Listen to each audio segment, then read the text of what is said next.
Assalamualaikum warahmatullahi wabarakatuh. Hello teman-teman semuanya, thank you for coming back to my YouTube channel. Well, hari ini kita membahas tentang present perfect tense. Ini adalah tenses yang ketiga setelah simple present tense dan present continuous tense. Nah, teman-teman harus mengerti bahwa present perfect tense ini digunakan ketika kita ingin mengungkapkan sesuatu yang bermakna sudah atau telah. Atau mungkin ingin mengungkapkan sesuatu yang bermakna belum terjadi. Jadi kita pakai present perfect tense.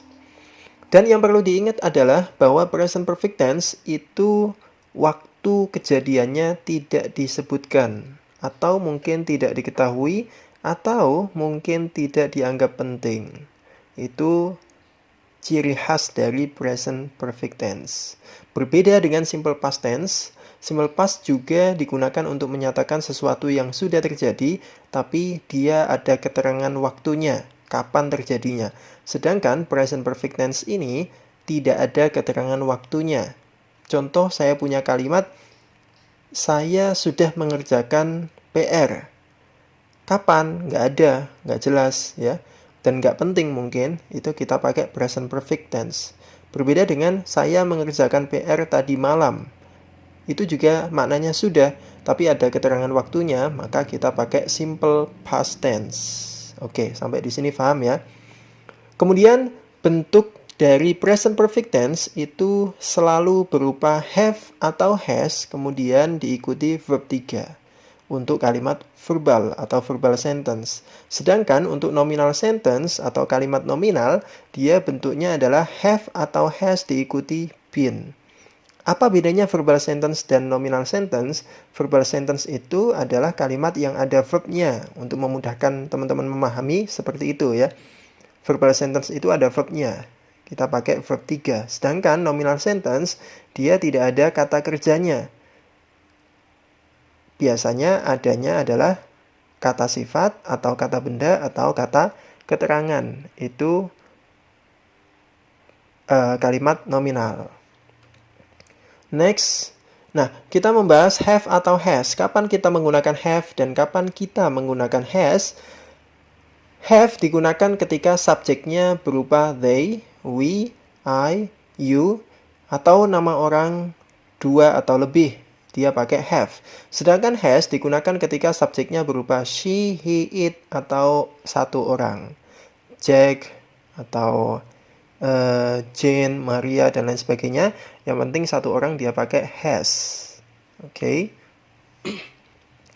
Lalu rumus atau formula dari kalimat verbal present perfect tense yaitu sebagai berikut. Yang positif, subject plus have or has plus verb 3 plus object. Kemudian negatifnya subject have or has plus not plus verb 3 plus object.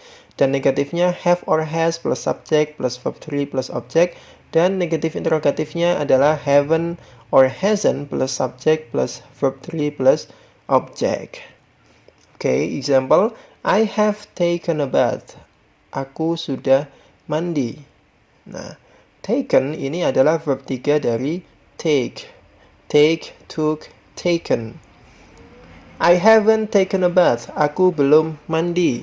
Nah, ini bentuk negatif yang bermakna belum. Kadang teman-teman yang masih pemula itu tanya ya, apa sih bahasa Inggrisnya belum gitu ya. Jawabannya adalah tidak ada kosakata atau vocabulary khusus yang bermakna belum. Kalau kita ingin ngomong belum, kita pakainya tenses present perfect tense yang negatif, yang ada not-nya. I haven't atau I have not. I have not taken a bath. Aku belum mandi. Kemudian have you taken a bath? Ini kalimat tanya, apakah kamu sudah mandi? Jawabannya yes I have atau no I haven't. Kemudian negatif interrogatif, haven't you taken a bath? Apakah kamu belum mandi? Jawabannya sama dengan yang ini. Kalau sudah ya yes I have, kalau belum no I haven't. Example yang kedua, I have eaten. Aku sudah makan. Eaten adalah bentuk ketiga dari eat. Eat, ate, eaten. I haven't eaten. Aku belum makan. Have you eaten? Apakah kamu sudah makan? Haven't you eaten? Apakah kamu belum makan? Next example. She has had breakfast. Nah, ini mungkin teman-teman kadang bingung ya. Kok sepertinya ada dua have gitu ya. Satunya has, satunya had. Nah, kalau dalam tenses present perfect, has yang pertama ini adalah has dari rumus ya. Kemudian had di sini berfungsi sebagai verb 3. Verb 3 dari have. Kalau sarapan atau makan pagi itu kan have breakfast ya. Kita ambil verb 3-nya dari have adalah had. Jadinya she has had breakfast. Dia sudah sarapan. Kalau semisal she-nya di sini they, maka di sini berubah jadi have. They have had breakfast. Begitu. Kemudian she hasn't had breakfast. Dia belum sarapan. Has she had breakfast? Apakah dia sudah sarapan? Hasn't she had breakfast? Apakah dia belum sarapan? Nah, ini contoh translation. Apakah mereka sudah tiba? Have they arrived? Arrived adalah bentuk ketiga dari arrive. Arrived. Kita belum mengerjakan PR. We haven't done the homework. Nah, dan adalah bentuk ketiga dari do. Do, did, done. Kita belum mengerjakan. Kalau kita sudah berarti tinggal membuang not-nya. We have done the homework. Next, Jack sudah menemuiku. Jack has met me. Met adalah verb 3 dari meet. Met. Apakah Jane sudah tidur? Has Jane slept? Apakah Jane sudah tidur? Slept adalah bentuk ketiga dari sleep. Slept. Apakah kamu sudah mendengar kabar ini? Have you heard this news? Heard adalah bentuk ketiga dari hear. Heard. Nah, sekarang kita membahas kalimat nominal. Formula atau bentuk dari kalimat nominal dari tenses present perfect tense adalah seperti ini. Subject plus have or has plus been plus complement. Sama dengan yang verbal, bedanya kalau verbal kan ini verb 3. Tapi kalau nominal di sini diganti dengan been. Kemudian baru diikuti complement. Nah, complement itu apa? Complement itu ada 3 yang biasa disingkat dengan ana. Ana itu adjective, kemudian noun, kemudian adverb. Adjective adalah kata sifat, noun adalah kata benda, dan adverb adalah kata keterangan. Example, I have been tired. Aku sudah capek. I haven't been tired. Aku belum capek. Have you been tired? Apakah kamu sudah capek? Haven't you been tired? Apakah kamu belum capek? Nah, tired adalah adjective, bukan verb. Makanya di sini dikasih been.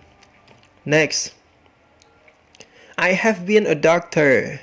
A doctor adalah noun, kata benda. Jadi ini kalimat nominal. Karena bukan verb, jadinya dikasih been. I have been a doctor. I haven't been a doctor. Aku belum menjadi seorang dokter. Have you been a doctor? Apakah kamu sudah menjadi seorang dokter? Haven't you been a doctor? Apakah kamu belum menjadi seorang dokter? Example ketiga, contoh yang ketiga, she has been in the class. Dia sudah berada di kelas. In the class bukan verb. Dia adalah adverb of place, keterangan tempat. Maka harus dikasih been. Karena ini kalimat nominal. She has been in the class.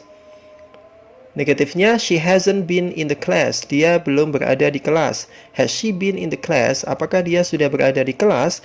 Hasn't she been in the class? Apakah dia belum berada di kelas?